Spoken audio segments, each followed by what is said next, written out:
Welcome back. We have another kiln opening. Seems that's what we're doing almost every 2 days lately. I'm Tiffany and this is Hobble Creek Pottery, and we are sitting at 109 and we've been waiting all morning. I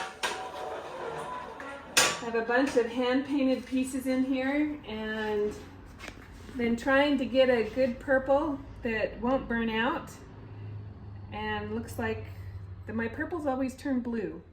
So, all right, let's dive into it. I've got student work in here plus my own work. Here's some flowers. They're kind of like your cornflowers or bachelor buttons inspired, I guess. And this is actually on reclaim. Yeah, we did a bunch of reclaim. Yeah, I like those.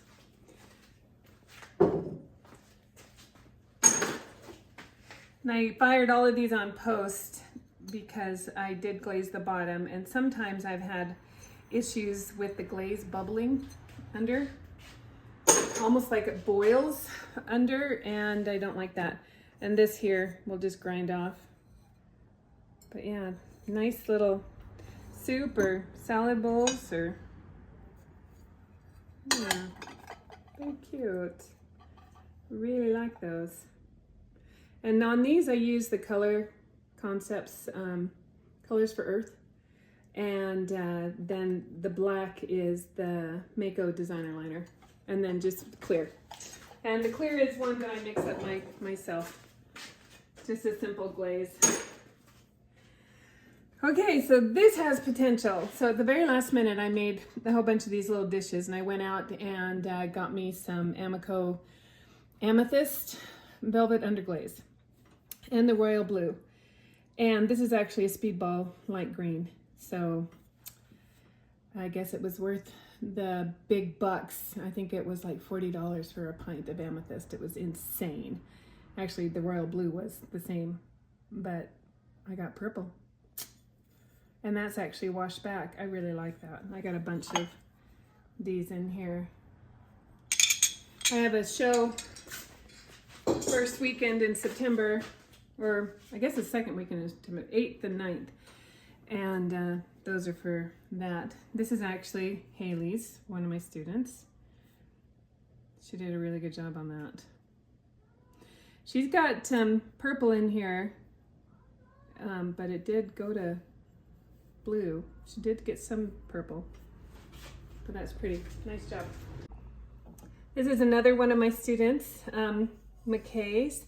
It's a clothes form. She threw and then cut the clothes form to make the lid, and I will let her bang that with a wooden dowel to pop the top.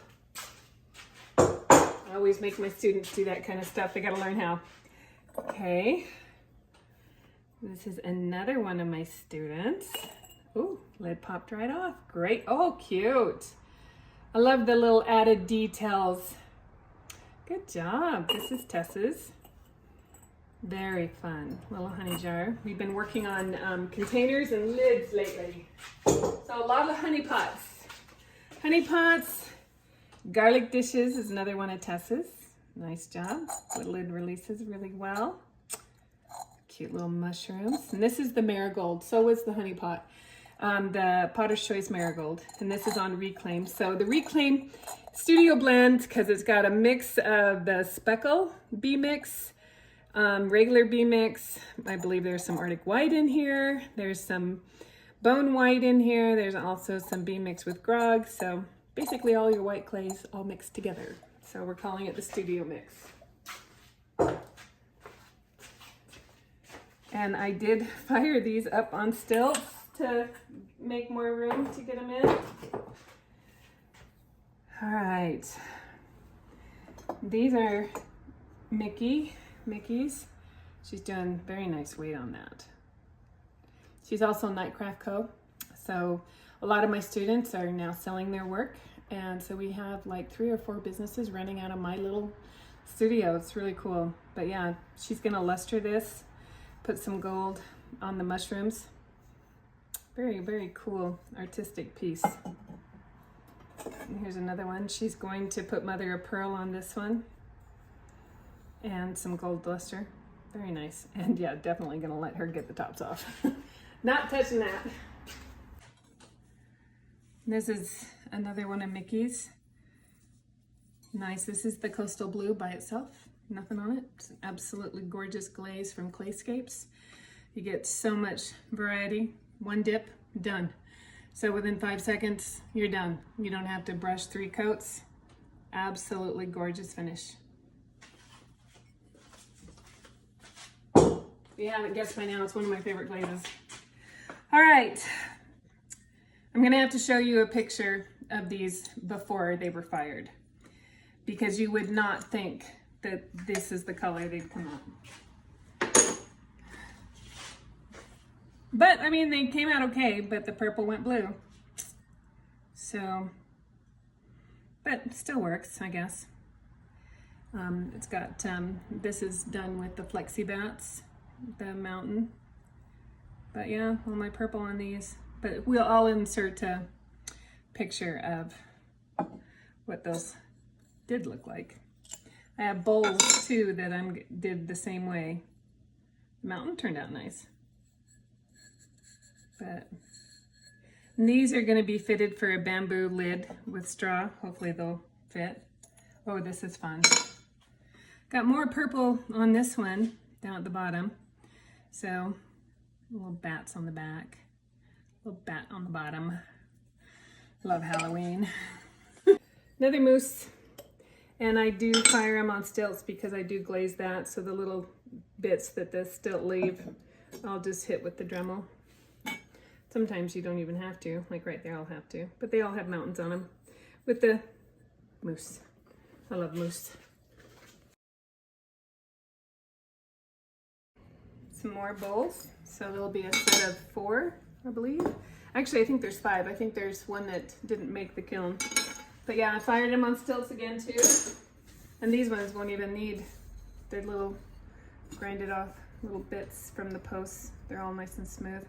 Really like the flower on the back too. And they nestle inside each other. And then this is McKay's. Nice little juicer. Really, this is out of Reclaim too, and the specks from the speckled clay just showed up. She's gonna love that. McKay is Pottery by Mac, M-A-K. They're all on Instagram. Oh, so am I. Hobble Creek Pottery. More of the little dishes. Yeah, very cute little dishes. Okay, so this is the shelf I've been waiting for. And I got a story to share when I get there. But we got to get the other stuff out first. Actually, let me get the posts out. Ooh, we're getting some heat still. It is warm down here. The further down in the kiln you go. But I did not want to open this with gloves. I absolutely hate opening a kiln with gloves. I'm always afraid that I'm going to drop something. I am the one that trips on everything and I drop everything. So it always makes me super nervous. All right, so this is Tess's. That is pretty. This is an underglaze transfer. I cannot remember the company that I get them from, but they're in Australia. I found them on Etsy. I did fire the lids on stilts. Very nice fit. And the inside of this is the Potter's Choice Aqua Celadon, Aqua Celadon. Very nice. They're doing so good, my students. So very, very proud of them. This was 2 weeks ago. We started doing lids, and they're just, these are their first lids. This is Tessa's again. Oh, how cute is that? This is the Cottontail Stroke and Coat with the speckle. Beautiful. Oh, just fired it on a stilt. Hold on. There we go. So that one we'll have to grind off a little bit. See where it leaves the little dots. So you just buzz them with the Dremel tool and they're good to go. Very cute. Very, very cute.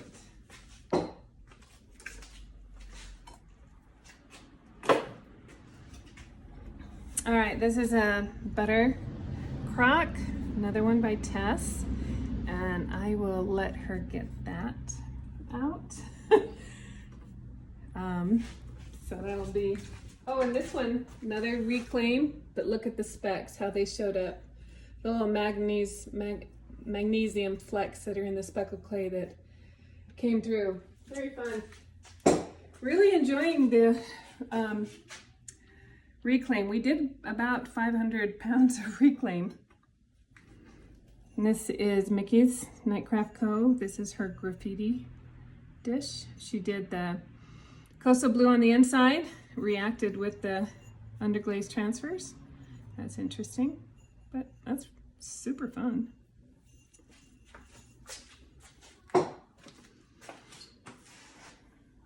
Little tiny individual berry bowl by Tess.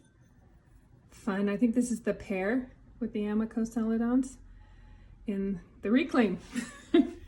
This was also a cone 5 glaze.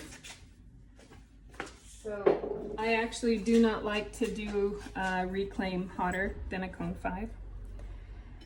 Okay, so these are Mickey's booby mugs.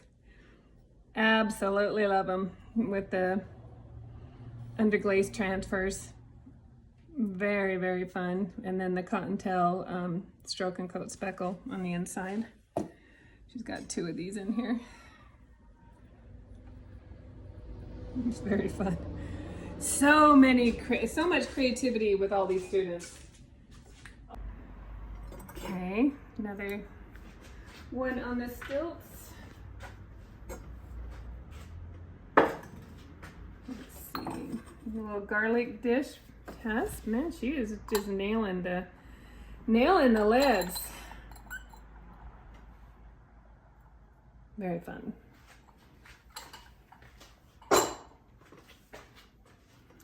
Okay, another one by Tess. Another butter crock or butter keeper. Okay, test. Oh, sweet, smooth as butter. And this is the marigold on the reclaim. So put your butter in here. You can serve it when you set it at the table. And you put a little bit of water in here. It makes a seal, keeps your butter fresh and spreadable. Very, very good job. Those are actually harder to make than you think because there's a lot of engineering. Okay. All right, let's start over here. On the last video, this is a refire.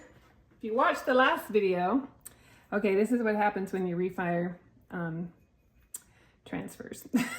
They get blurry. This is a lawn transfers. So this might be just for me. I always keep the seconds. But I forgot to glaze the inside on the last one. So I just glazed it black and it didn't take it very well because of it had already been vitrified in the firing. But this one is for me. Oh, lucky me. Okay, here is Mermaid Tears. Again, this was supposed to be purple. You can see it trying to be purple. This was the Fundamentals Mayco underglaze. And I mean, their colors are nice, but I can't get purple. And so that's why I spent the bucks for the velvet Amaco underglaze.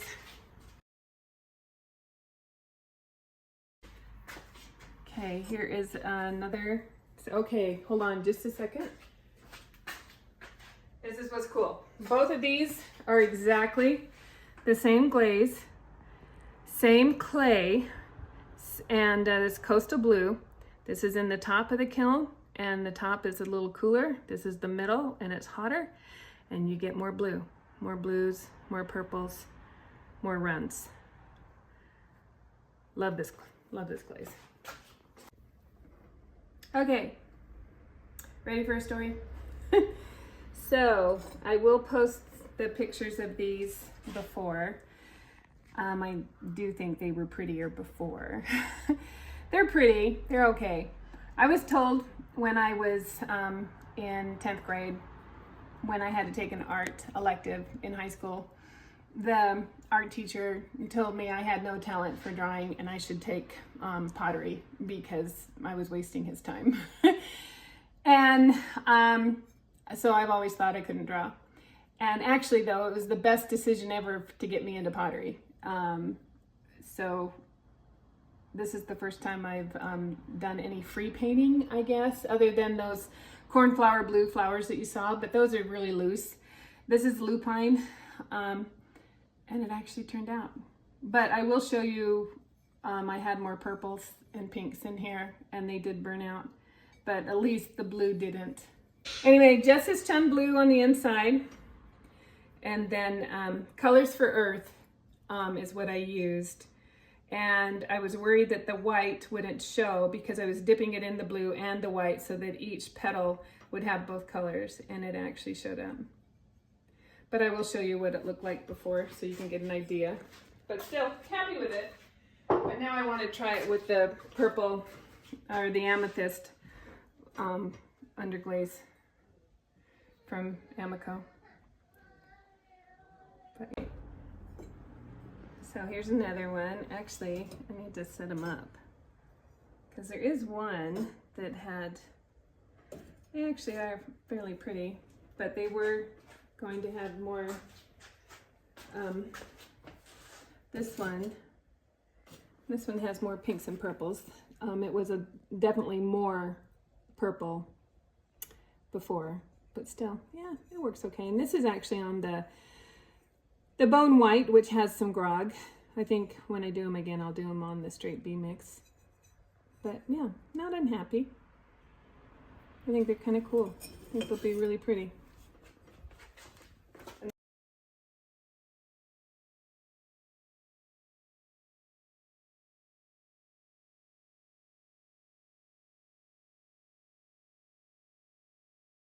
Okay, this is interesting. I watered the Colors for Earth way down on this. I actually really like it. This is a hand-built mug that we gave up doing because they kept cracking because of the heat that we're experiencing here. But that turned out really nice. Clear on the outside. I just did a watercolor effect. Oh, and I pressed a plate, or I pressed a slab with all the flowers, with a lot of the flowers in my own garden. And that's where I got this texture. So it's actually visually, you can see it, but you can actually feel the lavender, the geraniums, the bleeding hearts, different ones. So that was actually a fun exercise, and Jess's Chun Blue on the inside. So yeah, fun mug. Okay, so the rest of the kiln is filled with student work. So I'm gonna stop here. These are mine for pendants. And I've got little earrings throughout and so forth, but it's also still a little too hot in here, and don't need to give it some more time to cool off. Anyway, thanks for checking in on this kiln opening. I will get into the studio and show you how I do some of these stuff soon, hopefully. It's been a busy summer. Anyway, I hope you're doing well, and that's it for now.